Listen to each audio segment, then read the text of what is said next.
Hey guys, welcome to another episode of Rendezvous. I'm Kaya. I hope you're having an amazing Friday. And today I thought I'd talk a little bit about one of my favorite subjects ever, which is money. So go grab your favorite drink, your favorite snack, and let's get into today's episode. When I wake up in the morning, naturally the first thing I do is grab my phone. It's something that I want to not do, but the reason that I grab my phone is because I have my alarm on there and I have to turn it off obviously. Um for a while I've been thinking maybe I should buy an alarm clock so that I don't have to grab my phone when I first wake up, cuz once you grab your phone, that's it. You're on your phone forever. And the time just goes by and you don't even realize it. But the other day, I grabbed my phone and I started scrolling through YouTube and just looking at random videos. And then I fell upon this one video, which basically was by 60 Minutes, which is a show that does interviews and stuff like that. And they were interviewing this guy. His name is Jamie Johnson. He directed this documentary called Born Rich, and it was basically about his rich friends and himself, actually, just looking into their lives and what it is like to have a lot of money and be a rich kid, basically. And their society, from what I'm understanding, it's kind of looked down upon to talk about your wealth, and it's kind of taboo in a way, I guess. So yeah, he wanted to be be able to be more open about his wealth. So he created this documentary for that or whatever. And Jamie Johnson, yeah, when I heard Jamie Johnson, my brain automatically did okay, Johnson. Yeah. He is the great grandson of one of the co-founders of Johnson and Johnson. So yeah, this man is really rich, obviously. Whenever you buy something that's from Johnson and Johnson, a Band-Aid or I don't know, some shampoo or something, him and his family are getting rich. So what I found, I was watching this documentary, it's an hour long, and one of the things was him, he was talking to his dad. He was asking him what should he do when he graduates, because keep in mind, these people, the kids in this documentary, they're so rich to the point that they never have to work a day in their life. They're that rich, they never have to work. So he's asking his dad, what should he do or whatever. I know most people, they already have kind of an idea of what they want to do, or if they don't, they'll figure out a way. For example, the test that I was telling you guys about last episode, just things like that, because obviously they have to find something to do, or they're not gonna be living well, because they're not gonna have any money, right? But these rich people, these rich these rich kids, they didn't have to think about that, because daddy's rich, right? So when he asked his dad, he was you could pursue filmmaking or have collect historical documents or whatever. And Jamie was as a career? And he was yeah. Jamie's father has never worked a day in his life. When Jamie said that, my mind, I was mind blown. Because obviously you know that there's people in the world that never have to work because they're that rich.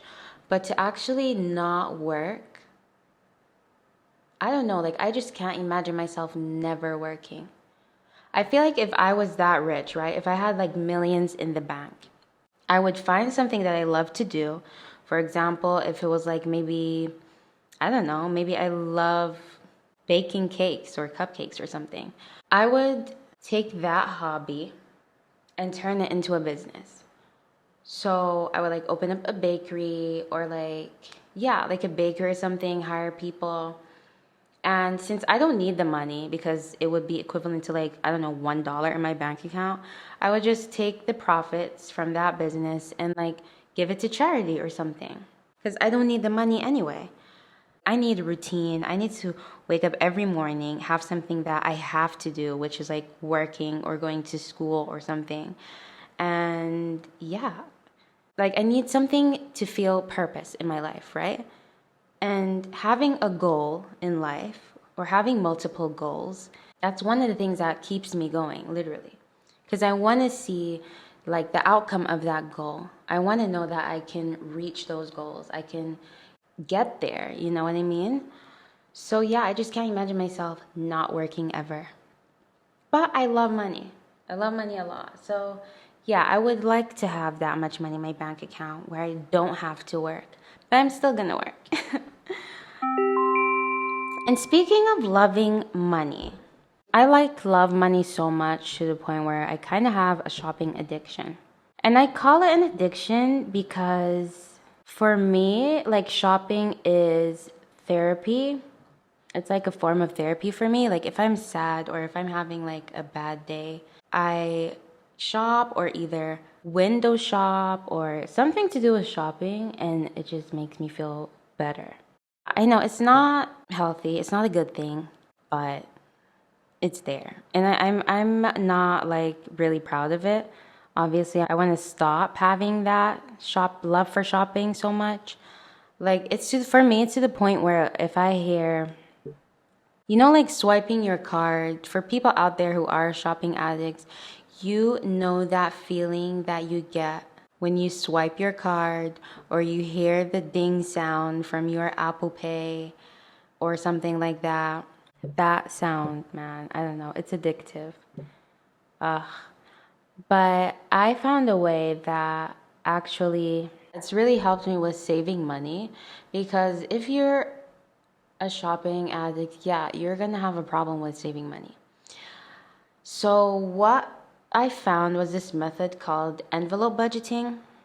Envelope budgeting is basically like you get some envelopes or you can get like a binder that has envelope thingies that you can slide stuff into. So you get that and then you categorize them. So you can have one for like groceries, one for clothes, one for rent, one for coffee, for example, one for gas.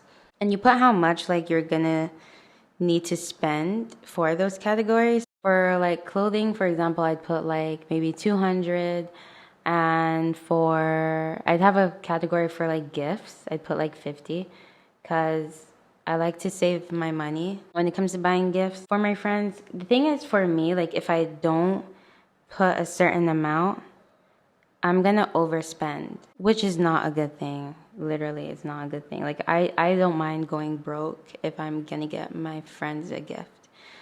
So yeah, to put like a stop to that, an end to that overspending, I have a category for gifts, and I put like 50 every month. So what you're doing is basically taking your salary or your allowance at the end of each month, and you're distributing the money from that and putting it into the different envelopes. And what you want to do is like use your envelopes as your bank account. So once you start that, no more looking into your actual bank account. No more looking to see like how much money you actually have. Because like if you have 500, you don't want to have that thought in your head like, you know what? Let me just spend 50, it's not going to really hurt. Like, yeah, it will hurt because you're out here trying to save money and you're overspending. The envelopes basically teach you that you don't need to spend that much money that you've been spending all along. If you have like 50 for coffee, for example, which is a lot, I'd put like 10. But for example, if you like coffee that much and you have 50 for coffee, you don't need to spend more than that on coffee. Like that's literally sufficient. So there's no need to go digging in your bank account. You know what I mean? And if you don't like have envelopes or you don't want to buy a binder thingy, then all you have to do is download this app.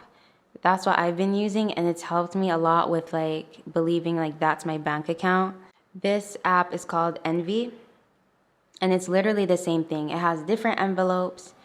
You categorize them, you put how much you want to spend depending on each category. And whatever you do spend from those envelopes, you just subtract it and it will show you what amount you have left. The total amount as well as in each envelope. Even like for people who don't have a problem with spending money, I think envelope budgeting is like an amazing way to save money. And before you know it, you'll have like so much in your bank account that you didn't even realize you'd be able to save because all along, like you didn't need more than what's in those envelopes. Like, trust me, you don't need more than what's in those envelopes. And then there's like different challenges that you can do. They have envelope challenges. I'm not sure exactly how they work. I've never done any of them. But some people, like some of the challenges, you end up saving $5,000 at the end of the year, that kind of thing. You can probably save more, like depending on your spending and your expenses. So before we end today's episode, I thought we'd do a little story time. This story is not by me. It's by, hopefully I'm saying the name correctly, Alejandra, from bonappetit.com. And the story is called I Escaped My Problems by Buying Clothes Until It Became My Biggest Problem of All. So I decided that maybe we'd do a little story time with this story just because the title is something that I relate to, where it says, I escaped my problems by buying clothes. Yeah. And the subtitle is, I dealt with stress by compulsively buying clothes. Here's how I broke the habit. One day in September, just barely past sunrise, I found myself cold and alone on a slate patio in Vermont, staring at my computer screen, obsessing over a $500 pair of boots. It was the morning of a dear friend's wedding, and my mental state was somewhere south of distraught. There were plenty of healthy, emotionally restorative things I could have done. Go for a run in the leafy trees that were staring me in the face, fix breakfast for my friend still asleep upstairs, write the bride a letter. Instead, I scrolled down a Google search page, my anxious brain fixated on boots I could in no way afford from a shop on the other side of the world. I had endless justifications for exactly why I was about to spend an amount of money that I was pretty sure I didn't have. Not that I was going to look at my banking app to check. I needed to get my fall wardrobe in order. I owned only black boots, so brown ones would be useful. I'd been searching for lace-ups for a year, and these were perfect, etc., etc., etc. But the justifications were all cover. The reality was that my life felt completely out of my control. My love life was in shambles. I'd broken up with my long-term partner and fiancé a few months before, and the reality of that loss was only now starting to feel real. I'd worked double time for the past year, starting a new career in a new city while simultaneously finishing a PhD that had dragged on far too long, and I was exhausted, near the edge of collapse. Simple tasks like feeding myself and sleeping and keeping my clothes clean and the dishwasher emptied felt like weights too heavy to lift. But the boots, they were there for the taking. If only I would enter my credit card number. This one simple dumb thing I could do. I knew this because I had done it many, many times before, buying beautiful thing after beautiful thing in an attempt to paper over the disintegrating walls of my life with lovely clothes. A few clicks, some autofill details, and the boots were bought. I looked up and saw the rustling leaves, the egg yolk yellow sun. For a moment, I felt the familiar fizzle of success. And just as quickly, that feeling ebbed as it always did, leaving behind the same despair and panic and loss and fear like a line of tidal detritus stranded midway up a beach. I looked at the sky and cried. For the science career I'd never have, the city I'd been forced to leave for a different job, for my fiancé. I can't keep doing this, I think I actually said out loud. There had to be something I could grab onto to drag myself up and out of the emotional slosh, to build up some sense of control over my own life. The obvious place to start was to finally, once and for all, escape the shopping habit that had held me hostage for years. For as long as I can remember, I've used clothes to smooth the buffeting of the outside world. They're a tactile thing to care about in the face of despair, panic, loss, or fear, a way to focus my attention away from my spinning brain and back on the physical world. Putting together an outfit is a concrete project that I can complete even when I can't manage to feed myself a real meal or sleep anywhere close to 8 hours. It's a project I can do well, even when I can't do anything else to satisfaction. I can build a small, careful message about how I want the world to see me on any given day into an outfit. With a certain sweater-skirt combo, I can be graceful and aloof. With a certain pair of boots, I go hard and impervious, like I'm wearing a Beatles shiny carapace. A color-blocked turtleneck and black jeans can work like an invisibility cloak, prompting people's eyes to skim straight past me. Useful in many circumstances. I've loved beautiful and often expensive clothes since I was a teenager, well before my aesthetic had coalesced. Plaid men's trousers and J.Crew broadcloth coats? Sure, 16-year-old me.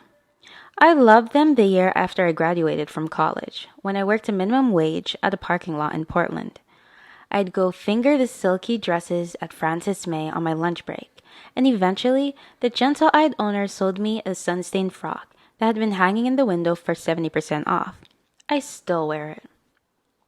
I loved clothes through the post-2008 recession era, when I was in graduate school in New York and discovered sample sales.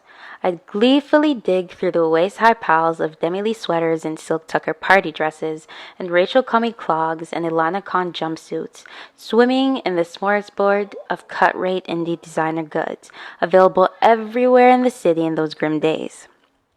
I was vaguely aware that all these beautiful clothes piled in dusty warehouses represented the disintegration of the economy, but I was too blinded by desire to understand that small businesses, garment workers, and retailers were paying the price.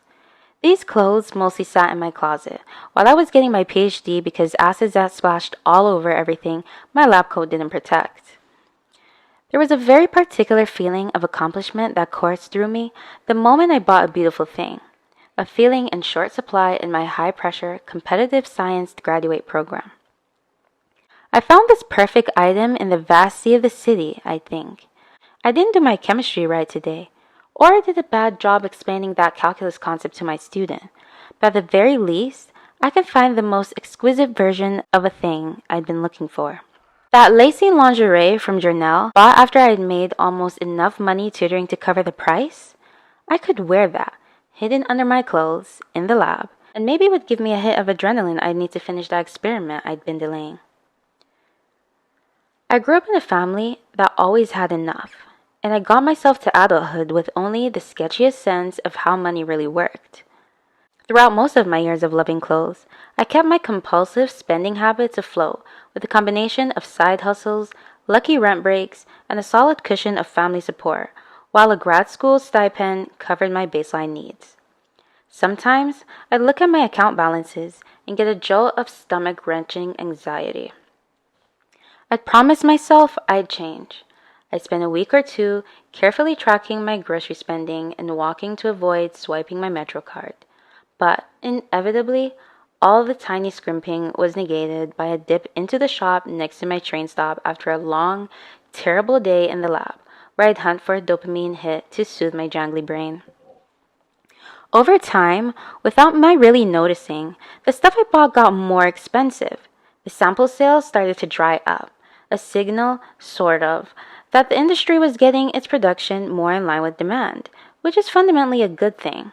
But it was bad news for someone like me, who by that point had spent years living in luxurious fabrics for a discount.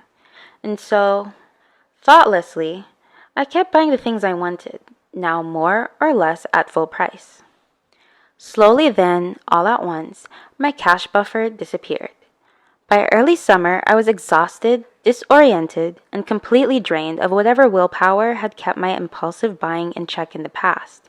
I was in the new city with that new job, but I left behind a mortgage on an apartment in New York, which meant that my new life was financially constrained, to say the least. I lived in a cheap, pea yellow room in an old, creaky, dilapidated house, furnished with mismatched, ugly but functional pieces I'd gotten for free. I had only a suitcase or two worth of clothes.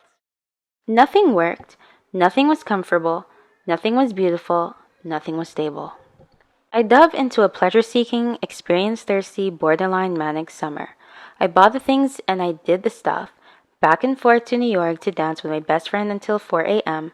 Then bike home in the fluttering dawn light and wake up a few hours later to meet more friends at the beach to surf. A party or an adventure every night in DC. Skateboarding deep into the night and waking up to run miles in the hot morning sun.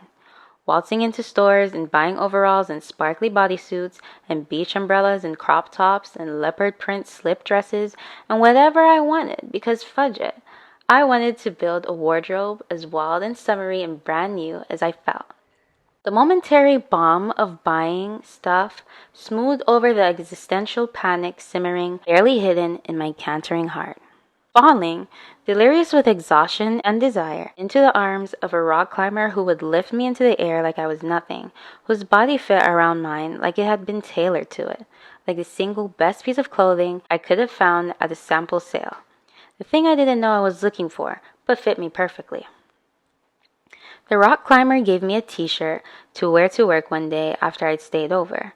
Oversized, thick cotton, a creamy color I'd never bought for myself. I found myself wearing it as soon as I could wash it again. I'd wear it with my mustard yellow Jessie Cam Rangers and feel like the me I'd always wanted to be. Never mind that last night's makeup was still smudged around my eyes. Summer was vivid. It was perfect. And by September, on that patio in Vermont, I was drained. I had also built up an amount of credit card debt that made me want to puke. I knew there would be no way out of the mess without a brutal, honest reckoning. So I did the most banal thing on earth. I made myself a budget. I downloaded an app and imported the last few months of my bank data.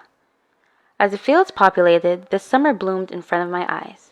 The sweatshirt I bought on a lightning-quick trip to Assateague, the crop top that had prompted the climber to lift me onto his kitchen counter and kiss me urgently.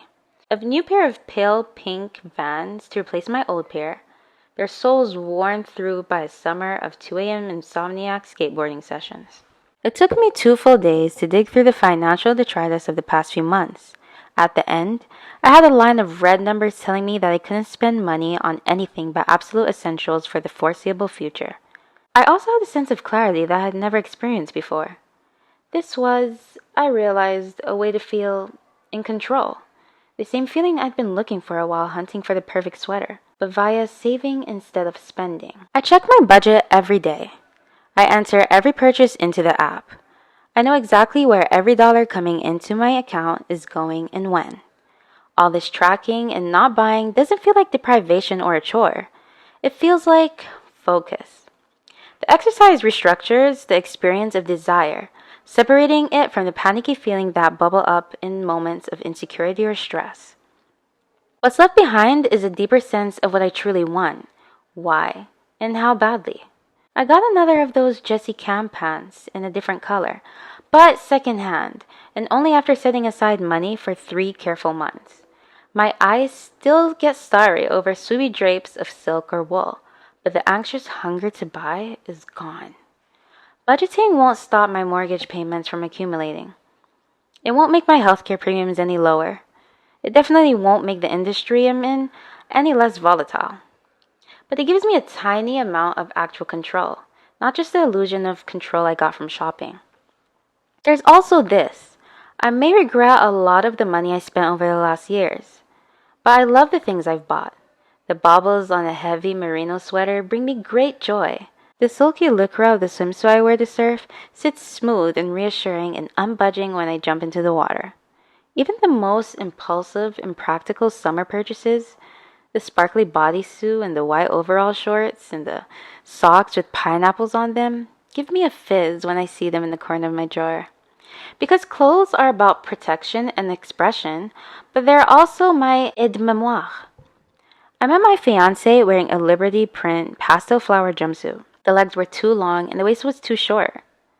But it didn't matter as late afternoon sun flitted across our faces the first day on the teak wood patio outside the lab. The first pair of jeans I ever truly loved, 8th grade, 7 for all mankind, now living in my wardrobe as cutoffs, send me back to Vermont, sitting on a splintery dock on Lake Champlain with my best friend, stars splayed overhead and boats creaking. I especially love those boots. I've worn them nearly every day since they arrived. Not that it wasn't dumb as hell to do so. They brought about a profound change. And when I wear them, I remember that. And that's the end, guys, of Alejandra's lovely little story about how they got over their shopping addiction by budgeting. And I do agree with the whole shopping thing. It just makes it where you can save way more money than you thought you ever could save, like I said before. And you don't feel like deprived from shopping. So yeah, give budgeting a try. Well, that's all for today's episode. Don't forget to follow and subscribe to get notified when new episodes are out, which is every Friday. And you can also leave me a comment down below or send me a message on Anchor FM. I'd love to hear from you. Thanks so much for listening and being here with me today. Until next time.